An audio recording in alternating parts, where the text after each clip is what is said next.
자, 에베소서 1장 18절 한 목소리로 같이 읽어봅니다. 너희 마음의 눈을 밝히사 그의 부르심의 소망이 무엇이며 성도 안에서 그의 기업의 영광의 풍성함이 무엇이며. 같이 한번 기도할까요? 고마우신 하나님, 오늘 우리가 읽은 이 말씀 속에 담겨 있는 하나님의 뜻을 성령의 역사로 말미암아 더 깊이 깨닫게 하시고 우리의 영혼을 울리게 하여 주시고 하나님의 사랑을 받은 자로 우리가 승리하는 삶을 살아가도록 이 시간 영적인 에너지를 얻도록 인도하여 주시옵소서. 예수 그리스도의 이름으로 기도합나이다. 아멘. 자, 스크린에 나와 있는 에베소 1장 18절 하면서 제가 빨간 글씨로 써놓은 부분이 있잖아요. 그 빨간 글씨가 바로 오늘 설교할 내용입니다. 그의 부르심의 소망이 무엇인가? 그래서 이 부르심, 하나님의 부르심이 있는데 그 하나님의 부르심이 도대체 무슨 이야기를 해주고 있는가를 한번 좀 깊이 한번 들어가 보기를 원합니다. 지난주 제가 여러분에게 했던 설교의 내용을 기억을 하실지 모르겠지만 제가 이런 말씀을 드렸어요. 영적인 시력이 우리에게 있다고. 예수 그리스도 안에서 우리가 영적인 시력을 얻었다고 말씀을 드렸습니다.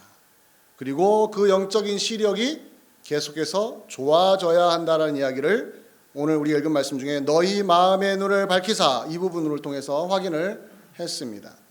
영적인 시력이 좋아지면 좋아질수록 우리에게 일어나는 변화가 무엇이냐 할 때 첫 번째 단추가 뭐냐면 그의 부르심의 소망이 무엇인지를 알아간다는 이야기예요.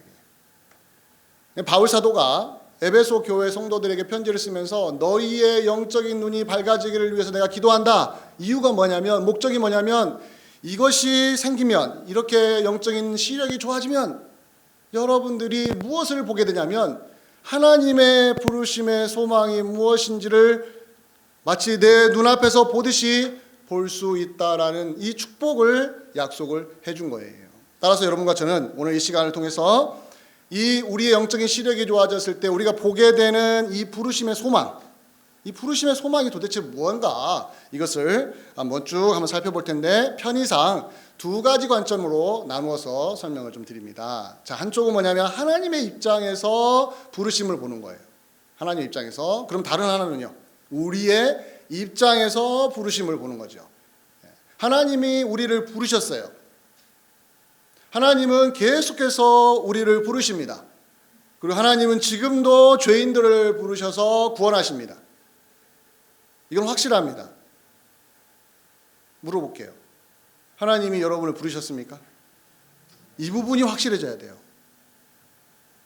내가 구원받았습니다 라는 말에는 우리가 익숙한데 하나님이 나를 부르셨습니다 라는 말에는 조금 익숙하지 않은 면이 있는데 하나님이 나를 부르시지 않으면 나는 구원받을 수가 없는 거예요. 그래도 내가 구원받았습니다 했을 때는 제일 먼저 확인할 게 뭐냐면 하나님이 나를 개인적인 관계로 나를 부르셨다. 이것이 바로 확실해져야 한다는 거죠. 하나님의 입장에서 봤을 때 하나님이 우리를 부르신 것은 언제나 일어납니다. 그리고 여러분과 저가 이 자리에 와서 예수 그리스도의 이름을 부르고 믿는다고 고백하면 이미 우리 안에 무슨 역사가 일어난 거예요? 하나님이 나를 불러주셨구나. 하나님이 나를 불러주셨으니까 내가 여기에 왔다라는 믿음이 생기는 겁니다. 처음에는 친구로, 누구 소개로, 지인을 따라서 이 자리에 올 수 있습니다. 내가 왔다고 생각을 하는 거예요, 처음에는. 내가 여기 있다고 생각하는 거예요. 내가 시간을 내가 냈고 내가 열심을 냈고 다 내가 했다고 생각하는데 믿음이 제대로 들어가기 시작하면 하나님이 나를 이쪽으로 인도하셨구나라는 믿음이 생기는 거예요. 이 변화가 일어날 때 그 사람에게는 어마어마한 역사가 일어났다는 증거가 이제 나타나기 시작한다는 것입니다. 하나님이 우리를 부르셨다 했을 때 항상 여러분과 제가 생각할 거면 내가 뭐를 했다고 하기 전에 하나님이 먼저 시작하셨다는 부분을 꼭 기억하시면서 두 가지 특징을 여러분들이 꼭 마음속에 새기시기 바랍니다. 하나님의 부르심에 있어서 하나님이 나를 부르셨다, 하나님이 우리 공동체를 부르셨다 했을 때 꼭 기억해야 될 두 가지 특징이 있어요. 하나는 뭐냐면 하나님의 적극적인 태도입니다. 하나님의 적극성.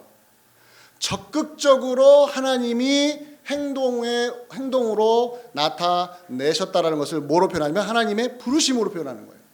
적극적으로 하나님이 찾아다니신 거죠. 진지하게 찾아다니십니다.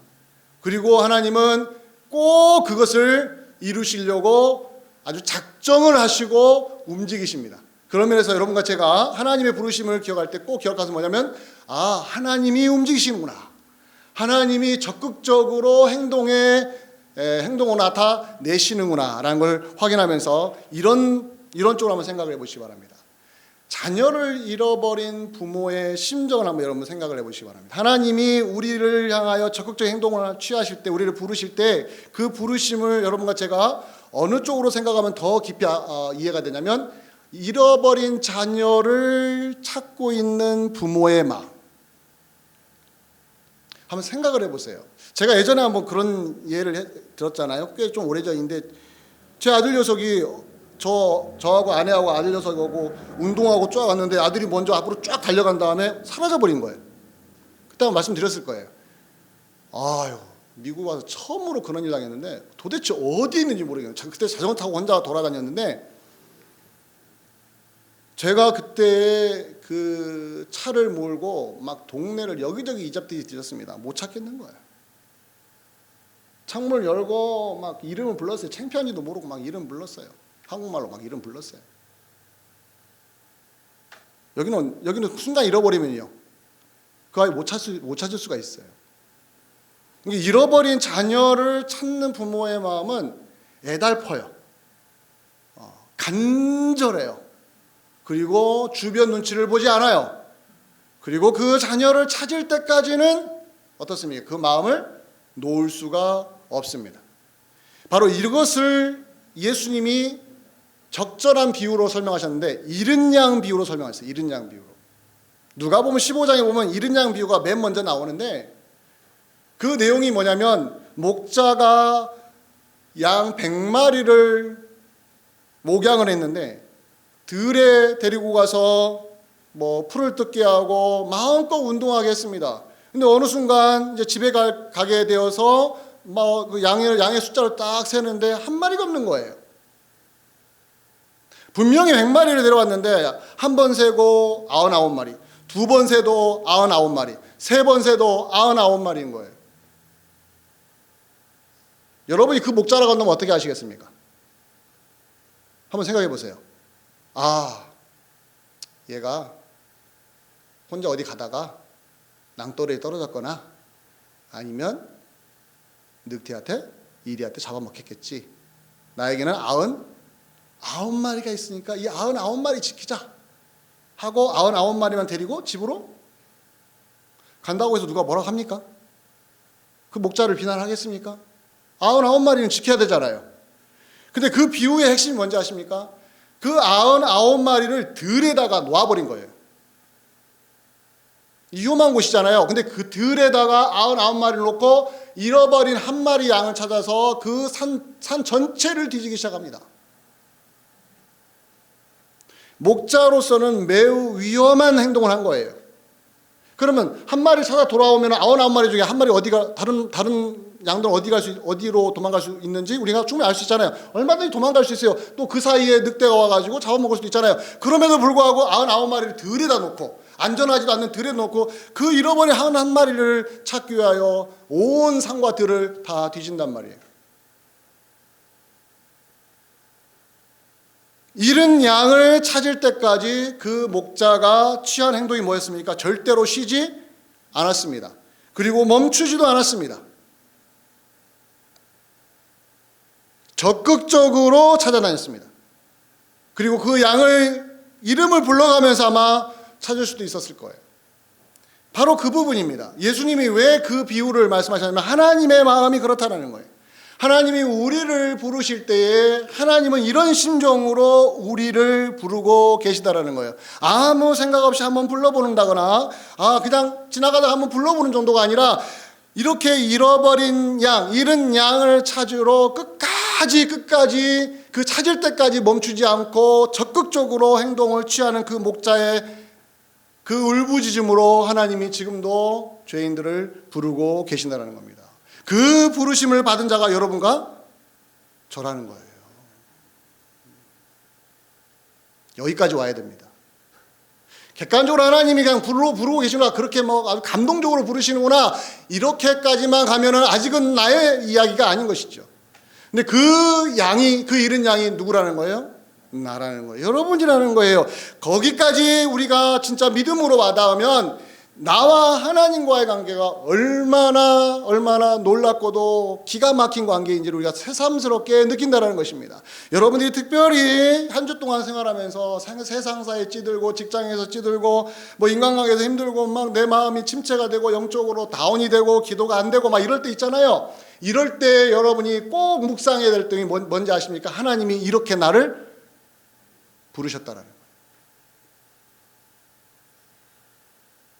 이것이 우리를 살립니다. 다른 것이 살리지 않아요. 지금 내게 부족한 것을 어떻게 한순간에 채울 수 있겠습니까? 내가 몸이 아프면 한순간에 이게 회복이 안 됩니다. 그러면 몸이 아픈 것 때문에, 아니면 내 물질적으로 어려워지기 때문에, 인간관계가 어려워지기 때문에 그것이 해결될 때까지는 한 달이고 두 달이고 계속 상심한 채 우리가 살면 안 되잖아요. 그게 바로 영적인 침체가 길어지는 거거든요. 그럴 때 그 문제가 해결이 안 될지라도 우리가 살아날 수 있는 방법이 있어요. 하나님이 우리를 어떠한 심정으로 부르셨는지를 기억하는 겁니다. 하나님은 이렇게 적극적으로 우리를 찾아다니셨어요. 그리고 여러분과 제가 바로 이 자리에 있다는 거예요. 그와 더불어 두 번째 특징이 있습니다. 하나님이 우리를 부르신다 할 때 두 번째로, 하나님이 이렇게 적극적으로 찾아다니시는데 그 찾을 때까지 하나님은 절대로 포기하지 않는다고 했잖아요. 그래서 두 번째가 나옵니다. 그것은 하나님의 부르심에는 실패가 없습니다. 실패가 없습니다. 하나님은 적극적으로 찾아다닐 뿐만 아니라 그 잃은 양을 반드시 찾아낼 때까지는 중도에 포기하지 않는다라는 말은, 다른 말로 하면 하나님이 우리를 부르실 때는 실패가 없다라는 거예요. 실패가 없습니다. 이 부분에서 의외로 많은 성도님들이 아니던데요, 실패하시던데요 라는 불신을 갖고 있는 경우가 있습니다. 그렇지 않습니다. 성경을 좀 읽어보신 분들은 하나님이 중도에 누군가를 포기하시던데요, 잘못 알고 있는 것입니다. 아주 겉으로만 보고 있는 거예요. 하나님의 부르심에는요, 실패의 작은 그림자도 없습니다. 실패라는 글자가 들어설 공간이 없습니다. 하나님이 한번 부르시고 한번 구원하기로 작정하시면 이 세상 어떠한 권세도, 오늘 찬양처럼 그 어떠한 권세도, 죽음도 생명도 천사도 어떤 것도 막을 수가 없습니다. 그것은 하나님의 부르심에는 실패가 없기 때문에 그런 것입니다. 실패가 없어요. 이걸 확신하셔야 돼요. 이게 확신이 안 되면 구원의 감격이 없습니다. 자, 이 실패가 없다는 부분을 극대화시키기 위해서 이렇게 한번 비교를 해보시기 바랍니다. 하나님의 부르심에는 실패할 확률이 0%, 0%인데 그 부름받은 우리의 입장에서 보면 실패 확률이 몇 %겠습니까? 100%라는 거예요. 이렇게 비교해보면 우리가 우리 힘으로 신앙생활하는 것이 아니라 하나님의 힘으로 신앙생활한다는 것이 확실히 확인해지는데, 하나님이 우리를 부르실 때 하나님의 입장에서는 실패할 확률이 있어요, 없어요? 아예 없어요. 그럼 우리 입장에서는요? 우리가 우리 힘으로 하나님의 부르심에 다가가겠다고 하면 우리는 실패할 확률이 100%예요. 100%. 예를 들어 드릴게요. 여러분 구약성경을 읽으시잖아요. 창세기부터 말라기까지 읽으시죠. 거기에 가장 주축되는 민족이 하나 있어요. 이스라엘 민족이죠. 민족주의적인 시각으로 보시면 안 돼요. 이스라엘은 하나님이 선택한 백성이라는 관점으로 보셔야지 이스라엘이니까 한국 사람, 이스라엘이니까 러시아 사람, 이런 식으로 인종이나 민족으로 보시면 성경을 완전히 왜곡할 수가 있기 때문에 그렇게 읽으시면 안 돼요. 이스라엘 백성들이 존재하는 이유는 하나님의 백성이기 때문에 그렇습니다. 근데 그 이스라엘을 하나님이 부르셨어요. 그렇잖아요. 부르셔가지고 그들을 애굽에서 건져내셨습니다.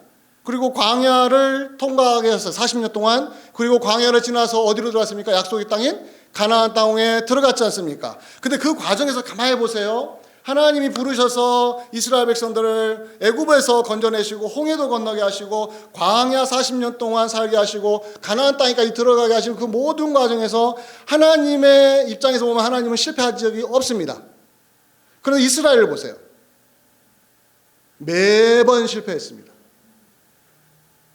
한번 생각을 해보세요. 아니 내가 방금 전에 홍해 바다를 건넜어요. 홍해 바다를. 어디를 건넌다고 생각하신다면 우리가 그렇게 한번 상상해 볼까요?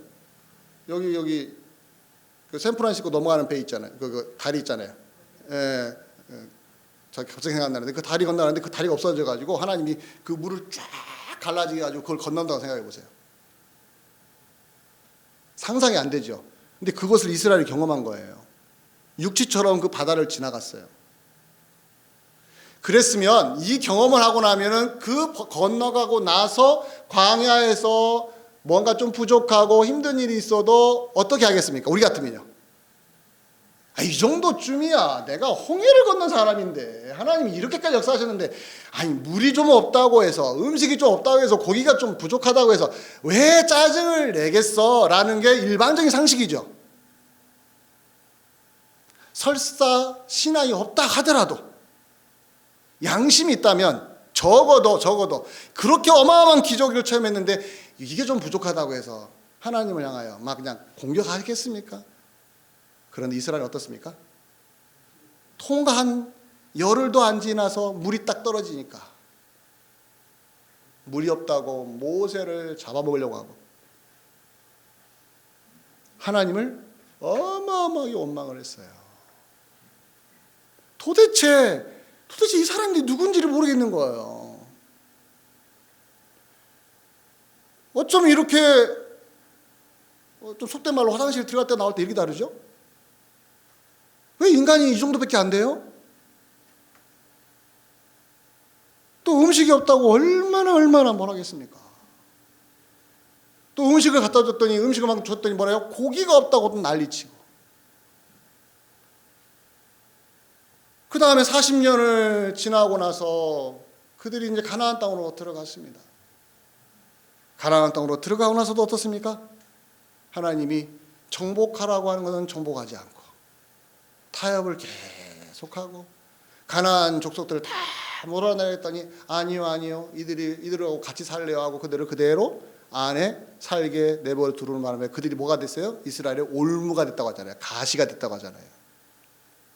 목에 가시처럼, 목에 걸린 가시처럼 이스라엘 백성들의 신앙생활을 갉아먹는 일을 해버린 거예요. 그리고 왕조 시대가 시작되어서 다윗 시대가 열리면서 어마어마한 흥왕성쇠를 흥왕하지 않았습니까? 그런데 그 뒤에 이스라엘 백성들의 이야기가 어떻습니까? 역대의 상하를 읽고 열왕기 상하를 읽어보십시오. 뭐가 어땠습니까? 이스라엘 백성들의 그 왕의 시대가 어떻습니까? 철저하게 무너지지 않았습니까? 그러면 구약 성경을 여러분 좀만 읽어보시면 하나님이 부르셨는데 왜 이스라엘 백성들은 요 모양밖에 안 될까? 왜 이것밖에 안 될까? 근데 여러분들 그것만 보시면 안 돼요. 그럼에도 불구하고 이스라엘 민족이 없어졌습니까? 안 없어졌습니까? 없어지지 않았습니다. 누구 때문에요? 하나님의 부르심이 있어서. 그래서 하나님의 부르심에는 실패가 없다고 하는 거예요. 그러나 그 하나님의 부르심에 응답하지 않고 자기 힘으로 신앙생활을 하려고 했던 이스라엘 백성들은요, 계속해서 실패를 거듭해서 경험한 거예요. 그것을 구약성경을 통해 보여주는 거예요. 그래서 구약성경 넘어가서 신약성경 넘어가면 어떤 시대가 옵니까? 교회 시대가 열리지 않습니까? 교회 시대가. 근데 교회도 뚜껑을 딱 열어놓고 봤더니 교회도 어때요? 이스라엘하고 달라요? 같대요? 네, 같더라고요. 교회의 모습도 똑같은 거예요. 교회도 여전히 하나님의 부르심을 받았는데도 불구하고 그들의 모습을 보니까 실패할 확률이 몇 %예요? 100%인 거예요. 고린도서 1장 26절을 제가 인용하겠습니다. 고린도서 1장 26절. 고린도 교회가 그 교회였어요. 어마어마하게 문제가 많은 교회였어요. 도덕적으로 타락했죠. 신앙적으로는 무질서했죠. 다 왕노로 달려고 했죠. 그리고 분열돼 가지고 나는 뭐 아볼로파, 나는 베드로파, 나는 바울파 해가지고 서로 으르렁거리죠. 싸웠죠. 이게 도대체 교회인가? 할 정도로 비난받게 마땅한 고린도 교회를 향하여 고린도전서 1장 26절에 뭐라고 하는지 아십니까? 같이 읽어봅니다. 시작. 형제들아 너희를 부르심을 보라. 육체를 따라 지혜로운 자가 많지 아니하며 능한 자가 많지 아니하며 문벌 좋은 자가 많지 아니하도다. 하나님이 너희를 부르셨는데 너희 한번 모습을 봐봐. 잘할 것이 아무것도 없어. 뭘 보라는 거예요? 육체를 따라. 그러면 세상적인 관점을 봤을 때 지혜로운 자가 많지 않고 능한 자가 많지 않고 문물 좋은 자가 많지 않은 그런 사람들을 모아놓고 교회를 형성해 놓고 교회 보고 세상을 향하여 예수 그리스도의 복음을 증거하라는 거예요. 실패할 날이 몇 퍼센트 되겠습니까? 100%라는 이야기예요. 이것은요. 하나님이 부르셨는데 그 부름받은 하나님 백성들의 모양을 보니까 세상 사람들이 아이고 저런 사람들이 교회를 다닌다고 할 정도로 손가락질을 받을 정도로 형편없는 사람들만 오합지들만 모아놓고는 누구와 싸워서 이기하는 거예요? 세상의 모든 권력과 그다음 악의 세력과 어마어마한 세상의 물질주의 앞에서, 그 자본주의 앞에서 물질이면 최고라고 생각하고 권력이면 최고라고 생각하는 그 세상의 질서와 맞짱을 뜨고 싸우라고 했으니 이게 무슨 일입니까? 이 교회가 어떻게 이걸 싸워낼 수가 있겠습니까? 똑똑한 사람도 없는 곳에. 그러니까 바울이 말하는 거예요. 너희 모양만 보면 너희는 실패할 날이 100%다. 그런데 그 앞에 형제들아 너희를 부르심을 보라고 말합니다. 너희를 부르신 분을 보라고 해도 과언이 아니지 않겠습니까? 너희가 어떤 사람인가를 보면 실패할 확률이 100%이지만 그러나 그런 너희를 부르신 하나님을 바라보면 실패할 확률이 몇 퍼센트로 줄어들어요? 0%로 줄어든다는 거예요. 이게 바로 교회가 이 땅에 존재하는 이유인 것입니다. 하나님은 지금도 교회 안에요 똑똑한 사람들을 안 들여보내요. 세상에서 잘 나간 사람들 교회 안에 안 들여보냅니다. 하나님은 의도적으로 부자들을 교회 안으로 안 들여보내줘요. 부자들이 교회 안에 들어오면 헌금도 왕창 해가지고 교회가 막 부자가 될 텐데, 근데 교회를 가만히 보세요. 그렇지 않아요. 매일매일 그저 그 한 달 먹고 사는 성도님들을 불러놓고 그들로 하여금 헌신하게 하신단 말이에요. 물론 부자를 구원하지 않는다는 말이 아니에요. 오해하지 마세요. 제 말 듣고 또. 왜 이렇게 평범한 사람들을 불러놓고 하나님의 일을 하게 하냐는 말이에요. 그것은 하나님이 그런 사람들을 불러내셔서 그런 사람들로 하여금 누구를 의지하게 서게 하는 거예요? 이런 우리를 부르신 하나님을 의지하면서 살게 하는 훈련을 쌓게 한다는 것이죠. 그렇기 때문에 우리 힘으로 했다면 무조건 실패했을 텐데 그 하나님이 계시기 때문에 우리는 어떻습니까? 약해도 무너지지 않는다고 말하는 거고요. 권세 가진 사람들에게 둘러싸여가지고 아무런 저항도 할 수 없고 약한 우리들 할지라도 우리가 기도하면은 하나님이 하늘의 문을 여시고 어마어마한 역사를 이루어 내시는 거 경험하게 하는 거예요. 힘도 없는 우리가 기도하는데 하나님이 세상을 꺾으시고, 힘도 없는 우리가 기도하는데 저 사람이 어떻게 구원받을 수 있겠어 하는 그 사람이 기가 꺾여서 주님 앞에 나오는 걸 보면서 누구를 보게 하는 거예요? 하나님이 그렇게 일하시고 계시는 것을 우리가 경험하게 된다는 것이죠. 그렇기 때문에 우리는 계속해서 신앙생활을 잘하면 잘할수록, 영적인 눈이 띄어지면 띄울수록 무슨 믿음이 생기냐면 하나님의 부르심에는 실패가 없다라는 이런 확신이 우리 마음에 들어온다는 것입니다. 그래서 신앙생활 하는 거예요. 여러분과 제가 좀 힘들어도 이겨낼 수 있어요. 좀 지쳐도 다시 일어설 수가 있다라는 거예요. 근데 오늘 본문 다시 한번 보시면 1장 18절에 보면은 그의 부르심에 그 다음에 하나가 나옵니다. 소망이라는 단어는 소망. 부르심의 소망이에요. 즉 우리에게 소망을 주신다는 것보다 더 직접적으로 하나님이 우리를 부르실 때 우리에게 뭘 거셨어요? 소망을 걸고 계셨다는 거예요. 말이 다릅니다. 우리가 이 땅을 살아가는데 소망 삼고 살아가는 그 소망을 주신 게 아니라 하나님이 우리 자체를 소망 삼고 계신다는 이야기예요. 우리 어떤 사람이었는데요? 세상 기준으로 내세울 것이 없는 사람이었어요. 연약한 사람이에요. 세상 사람들의 눈에 볼 때는 별 볼일 없는 사람처럼 보여요. 그런데 그런 우리를 하나님이 뭘 삼으셨다고요? 소망 삼고 계신다고요. 그러니 우리가 실패할 수 있겠습니까? 실패할 수 없습니다. 우리는 본문 하나 예를 들어줄게요. 데살로니가서 2장 12절을 보세요. 이 말씀을 꼭 마음판에 새기시기 바랍니다. 데살로니가서 2장 12절에 이런 놀라운 말씀이 인용되는데 같이 한번 읽어볼까요? 시작. 이는 너희를 부르사 자기 나라와 영광에 이르게 하시는 하나님. 여기까지만 보세요. 우리를 어디에 이르게 하신다고요? 하나님의 나라와 하나님의 영광에 들어가게 하시는 하나님이 계시니까. 이 말은 곧 무슨 뜻이겠습니까? 하나님이 우리 자체를 소망 삼으시고 우리로 하여금 하나님 나라 안으로 들어가서 하나님의 영광을 보면서 이 땅을 살게 하셨으니, 이런 우리가 하나님의 소망이 되었으니 여러분과 저는 기가 죽으면 돼야 안 돼요?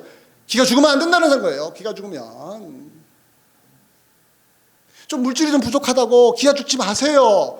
얼굴이 좀 못생겼다고 자꾸 인간적으로 생각해서 내가 좀 키가 안 크다고 막 좌절하고, 저 애들은 막 다 큰데 왜 좀 공부 좀 못한다고 해서 막 기가 죽고, 돈 더 벌지 못해서 막 기가 죽고, 남들은 돈이 있으니까 휴가 때도 막 좋은 비행기 타고 막 돌아다니는데 나는 돈이 없어서 못 돌아다녀. 이것 때문에 기가 죽고.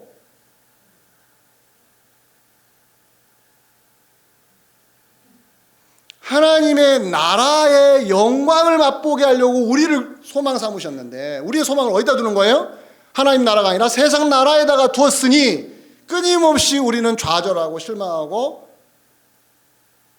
기가 죽어서 예배를 드려도 그냥 기가 죽은 채로 머릿속에서는 계속 세상적인 눈으로만 자기 자신을 보는, 너무 비극적이잖아요. 전능하신 하나님을 예배하러 왔는데 우리의 몸과 마음은 다 어디에 가 있는 거예요? 세상 나라에 관심이 있으면 이게 어떻게 하자는 것인지, 이게 얼마나 비참한 일입니까? 이것을 끊어낼 수 있는 것은 하나님이 우리 자체를 뭐 삼으셨다고요? 소망 삼으셨다고요. 부르심의 소망이라는 거예요. 부르심의 소망. 하나님이 우리를 불러놓고는 우리 자체를 소망 삼고 계속 우리를 데리고 가신다는 거예요. 어디나 하나님의 나라의 영광을 맛보도록 매 순간 여러분을 인도하신다는 것입니다. 그래서 여러분들이 기도하는 순간, 기도의 자리에 있든지 예배의 자리에 있든지 가정에 있든지 여러분을 소망 삼고 계시는 하나님을 보시라는 거예요. 그분이 우리를 부르셨어요. 그러니 우리의 신앙은 어떻습니까? 담대해지지 않겠습니까? 그렇기 때문에 다음에 나오는 거 뭡니까? 우리 입장에서 한번 부르심을 보자는 거예요. 이렇게 하나님의 부르심이 확실하다면 우리 입장에서는 어떤 변화가 일어나겠습니까? 첫 번째, 무조건 반응하는 겁니다. 무조건 반응하는 거예요. 하나님 날 부르셨어요. 무조건 아멘하고 반응을 하는 것입니다. 예배 가운데 여러분들이 하나님 부르심을 받았습니까? 아멘하고 무조건 따라가십시오. 주저하지 마십시오. 하나님이 여러분을 부르시는 순간이 있습니다. 예배 순간에, 기도하는 순간에 여러분에게 뭔가 감동을 주십니다. 그러면 거절하지 마세요. 그냥 그 앞에 순종하시고 따라가시기를 바랍니다. 그게 바로 우리를 살리는 거예요.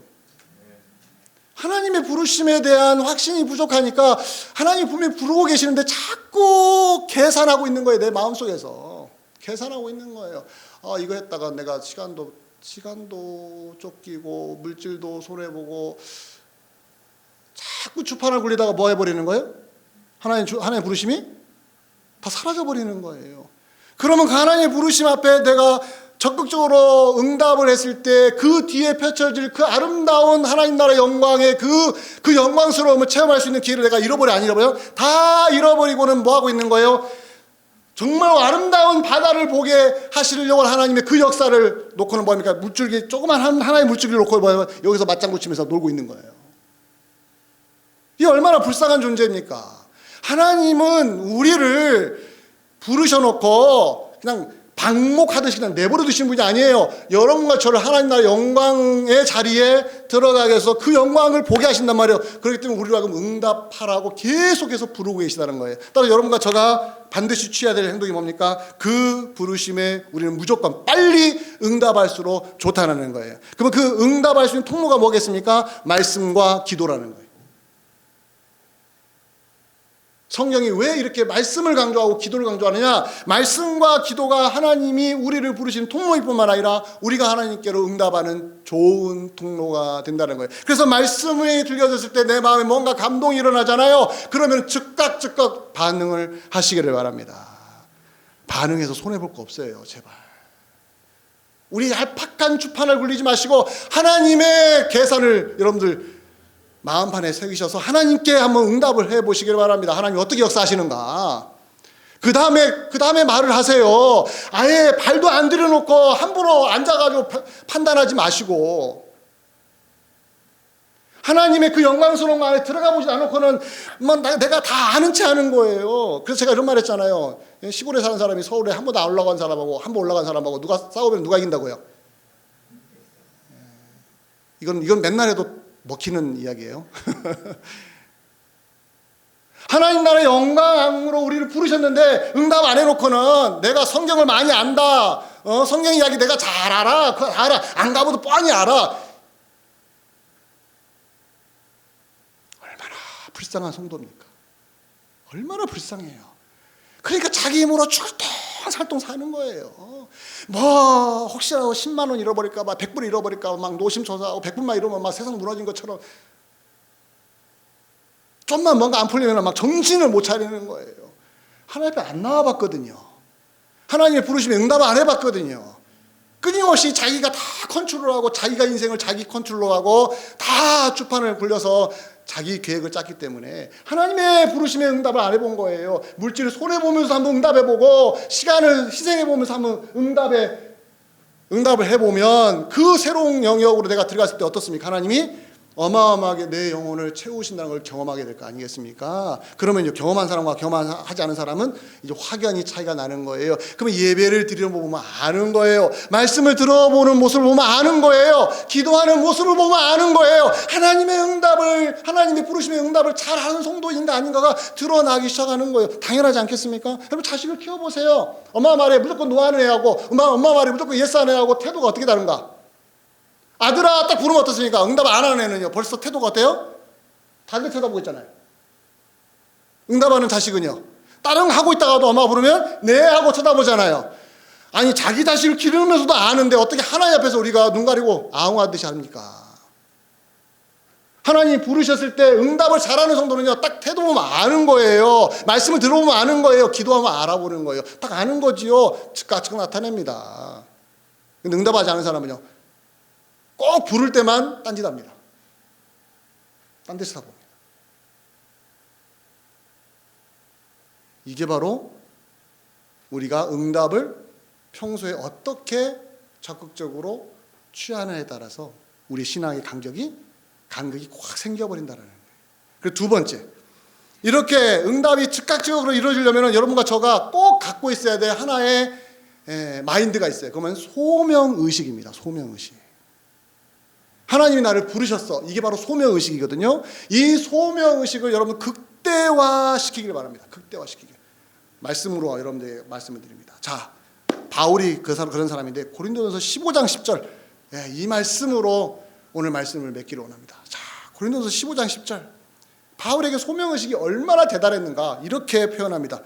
너무 잘 아는 구절이죠. 한 목소리 읽어봅니다. 내가 나된 것은 하나님의 은혜로 된 것이니 내게 주신 그의 은혜가 헛되지 아니하여 내가 모든 사도보다 더 많이 수고하였으나 그 다음에 뭐예요? 내가 하여 내가 안 해요. 내가 한 것이 아니요 오직 나와 함께 하신 하나님의 은혜로다. 왜 이런 말 하는지 알아요? 내가 하나님의 은혜를 받아서 열심을 다했더니 내가 다른 사도보다 더 열심히 했더라고 평가가 오는 거예요. 그럼 사람 마음이 어떻게 됩니까? 순간적으로 오만해지는 거, 교만해지는 거죠.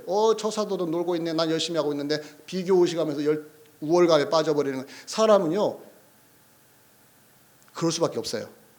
내가 헌신하잖아요. 그럼 헌신하지 않는 사람과 꼭 비교하게 돼 있습니다. 교회에서 희생하잖아요. 그럼 희생하지 않는 사람과 꼭 비교해서 나도 모르게 그 시험에 드는 거예요. 그랬을 때 바울이 뭐랍니까? 내가 그렇게 모든 사도보다 더 열심히 헌신했지만 그가 내린 결론은 내가 한 것이 아니고 나와 함께 하신 하나님의 은혜 때문이다. 여기서 무엇을 발견하십니까? 소명의식인 것입니다. 소명의식. 하나님이 나를 부르셨으니까 내가 여기 있다. 이런 마인드를 가지니까 아무리 남보다 내가 더 열심히 수고해서도 어떻습니까? 오만에 빠지지 않고 교만에 빠지지 않고 영적인 교만에 빠지지 않고 나를 낮추면서 신앙생활을 정상적으로 해낼 수 있다라는 것입니다. 소명의식이 이렇게 중요한 거예요. 그래서 하나님의 부르심의 소망이 무엇인지를 여러분들이 더 많이 알기 위하여 여러분의 영적인 눈이 띄어지고 영적인 눈이 밝아지기를 원합니다라고 기도했던 그 기도 제목이 누구의 기도 제목이어야 되겠습니까? 여러분과 저의 기도 제목이 되어야 되겠지요. 부르심의 소망이 무엇인지를 더 깊이 깨닫기 위하여 기도하시기를 바랍니다.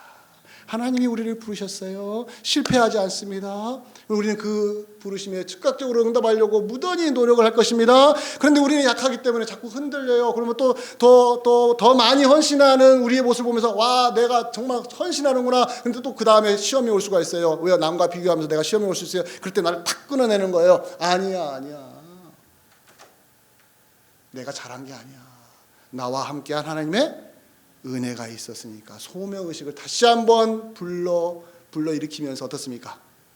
나 자신을 하나님 앞에 낮추면서 정말 교회에서도 아름다운 모습으로 성장하는 그런 참 멋진 모습들이 나타나요? 나타나는 거예요. 이게 교회의 아름다운 모습 아니겠습니까? 교회라는 것이 이런 곳이어야 되는 것이에요. 이렇게 신앙적으로 하나가 딱 되었을 때 성도님들이 이제 응답을 하기 시작합니다. 말씀을 듣다가 기도하다가 응답하기 시작합니다. 응답하니까 어떻습니까? 하나님이 부르셨기 때문에 누구 눈치를 안 보고 주의 길을 딱 걸어가 버리는 거예요. 그러다가 시험이 들어야 안 들어도 끊임없이 소명의식을 불태우는 겁니다. 하나님이 나를 부르셨으니까 내가 여기서 하는 거야. 하나님이 나를 부르셨으니까 내가 주방에서도 봉사하는 거고, 하나님이 나를 부르셨으니까 내가 굳은 일도 할 수 있는 거야. 이런 마음으로 하는 성도를 누가 이기겠습니까? 누가 그 사람을 무너뜨릴 수 있겠습니까? 그 사람이 어떻게 무너질 수 있겠습니까? 당당하게 신앙생활을 할 수가 있다는 거예요. 여러분, 소명의식이라는 게 이런 것입니다. 따라서 여러분과 저는 오늘 이 말씀을 들었으니 한 주 동안 한번 묵상을 해보세요. 하나님이 나를 부르셨는가 안 부르셨는가? 이 부분을 확신을 해보시길 바랍니다. 그리고 그 확신이 드는 대로 응답하시길 바랍니다.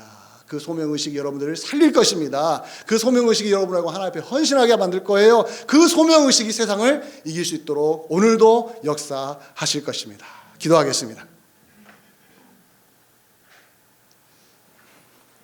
고마우신 아버지 하나님, 맞습니다.